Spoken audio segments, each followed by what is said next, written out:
गीता 5वें अध्याय का 22वां श्लोक। भगवान श्री कृष्ण कह रहे हैं, ये ही संस्पर्शजा भोगा दुख योनव एव ते आद्यंतवन्तः कौन्तेय न तेषु रमते बुधः। ये ही संस्पर्शजा भोगा। संस्पर्शजा का मतलब इंद्रियों और उनके विषयों के संपर्क से उत्पन्न होने वाला भोग। तो इंद्रियां कितनी हैं? त्वचा, आँख, कान, नाक, जिह्वा, 5 ये ज्ञानेंद्रियां हैं। और इनके विषय क्या होते हैं? गंध, रस, रूप, शब्द, स्पर्श। नाक का विषय गंध है।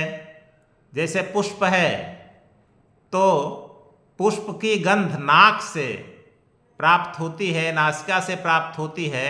उससे पुष्प के प्रति एक आसक्ति उत्पन्न हो जाती है, उससे गंध का सुख प्राप्त होता है। इसी प्रकार आँख का विषय रूप होता है। आँख से कोई भी अच्छा रूप देखते हैं तो अच्छा लगता है, उससे सुख की प्राप्ति होती है। कान का विषय शब्द है, अच्छा शब्द सुनते हैं तो उससे सुख की प्राप्ति होती है। रसना का विषय रस है, कोई खाते हैं पीते हैं तो उससे एक आनंद की प्राप्ति होती है। त्वचा का विषय स्पर्श है, तो स्पर्श से एक आनंद की प्राप्ति होती है।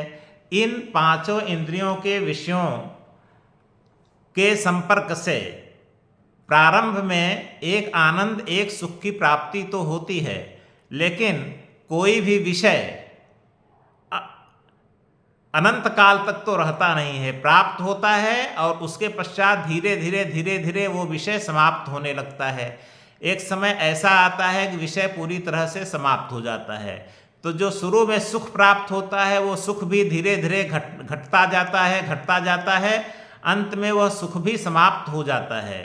तो इंद्रियों के विषय आद्यवंत होते हैं, उनका आदि होता है, उनका अंत होता है। तो जो इंद्रियों और विषयों के संपर्क से उत्पन्न होने वाले भोग हैं, वास्तव में वे दुख योनव एव, वास्तव में वे दुख की योनियां हैं। उनसे दुख ही प्राप्त होता है। और क्या है? आद्यंतवन्तः, आदि अंत।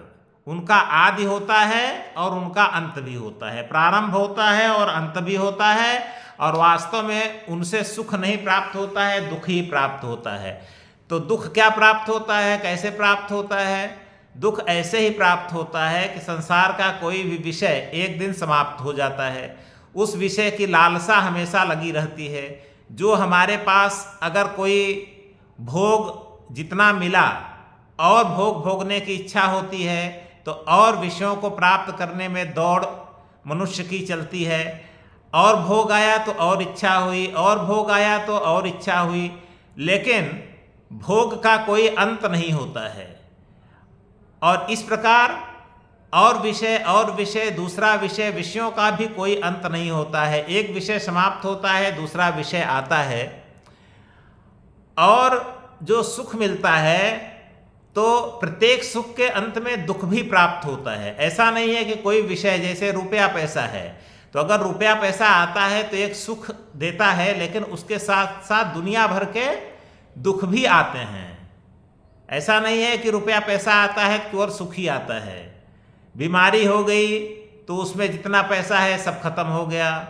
चोर आया, चोरी कर ले गया। गवर्नमेंट आई, गवर्नमेंट के इनकम टैक्स वाले आए, सारा पैसा उठा ले गए। तो जहाँ सुख है वहाँ दुख लगा रहता है। तो जिनको हम सोचते हैं कि ये सब हमेशा सुख ही देते हैं संसार के विषय, तो सुख प्रारंभ में देते हैं, लेकिन अंत में उनसे दुख ही मिलता है। कभी उनके समाप्त होने का दुख होता है और कभी उनके प्राप्त होने का दुख होता है।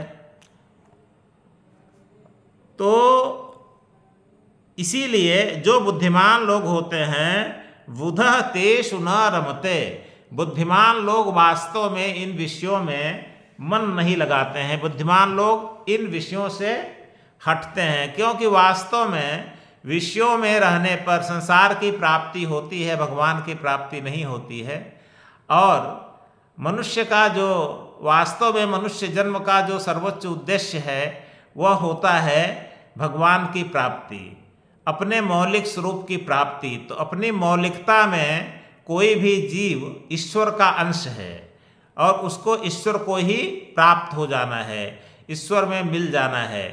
तो वो तभी होगा जब संसार का त्याग होगा। तो संसार का जब त्याग होगा तो भगवान की प्राप्ति होगी। और संसार से हमेशा अगर सुख मिलता है तो दुख भी मिलता है। तो सुख दुख दोनों संसार के विषयों से मिलते हैं। बुद्धिमान लोग जो होते हैं वो लोग कभी संसार में रमण नहीं करते हैं, संसार को छोड़ करके भगवान की ओर प्रस्थान करते हैं।